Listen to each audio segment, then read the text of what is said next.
દરેક વ્યક્તિને એમ લાગે છે કે આ ખાડી યુદ્ધ છે કદાચ લંબાય તો આપણને રાંધણ ગેસ મળે છે એલપીજી એની શોર્ટેજ થશે એટલે આપણે આપણી ક્ષમતા પ્રમાણે નાનો માણસ હોય તો 2 બાટલા કરે, મોટો માણસ હોય તો 20 બાટલા કરે, એટલે વધારે પડતી અછત બજારમાં દેખાઈ રહી છે.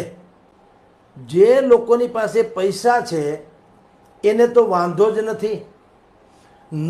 જેની પાસે પૈસા એને પહેલાં 15 દિવસે લખાતો તો બાટલો હવે 21 દિવસ કર્યો, હવે સરકારે 25 દિવસ કર્યું છે. એટલે અફડાતફડીનો માહોલ છે શહેરભરમાંની ગામે ગામ. પણ એ અફડાતફડી મેં કીધું ધીરજના અભાવને કારણે છે અને કેટલીક ગેરસમજણના કારણે છે.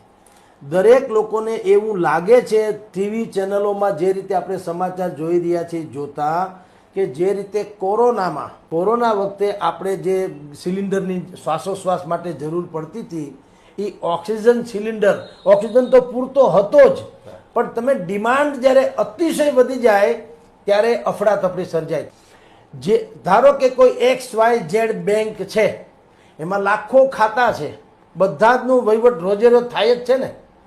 કોઈ પણ બેંકમાં એક જ દિવસે એક જ સમયે બધા જ લોકો જઈને કે લાવો અમારા પૈસા, બેંક ઉઠી જાય. કારણ કે બેંકે પણ તમારી જે થાપણો છે એનો બીજે ઉપયોગ કર્યો હોય છે.